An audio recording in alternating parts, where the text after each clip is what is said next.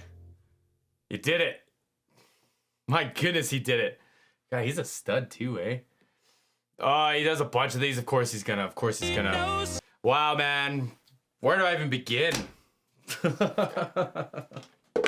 I love the setup, man. I think it's kind of cool that you can see his Pro Tools sessions. So he's got his stereo piano. Actually, I think it goes vocal first and then stereo piano. And that makes sense. It's just like, it's very simple. He's got some Audio-Technica headphones. They're like $80 headphones, my friends. Like, talk about just like talent. Just talent. Because it's like, you know, like, I don't know what the piano is, man. Typically when they have speakers in them, they're not like the craziest or the fanciest, right? It sounded great. So obviously he's doing a good job of this. Obviously he could play. Like, that was a beast of a song to play, right? The SM7B, I think, is smart. He's obviously got it set up nice. Like, so what I was looking for, like in the Pro Tools session, is you have what's called your gain structure, gain staging. So what I send, so when I talk into the microphone, that goes down a chain, like I showed y'all, and it goes into something, and then my interface or my soundboard, and I have to tell that how much I want to let into the board. So that's called gain. That's your input, right? So you turn that up a certain amount, but then so that you can hear it and you get enough like energy and electricity and warmth out of all your equipment. But you don't want to have it where all of a sudden you bark and it distorts. Mine's been kind of doing it a little bit, but it kind of is what it is. In a recording, you can't go and you can't take that away. So you're better off to kind of stay lower and then boost things up with the things like the vocal chain, like I was talking about before. So like a compressor, whether it's outboard or digital in the DAW, it'll bring up your low stuff and it'll bring down your high stuff. And then there's like a few other things you can do with like the mastering stages I'm not going to get into, but whatever he's got going on, man, my God, it works, doesn't it? I loved it. Thank you so much for putting me on this. I had a blast. My friends, don't forget to like and subscribe. Have a great day, Christmas Eve, holiday season. Stay warm out there. Till the next one, my friends. I'll see you soon.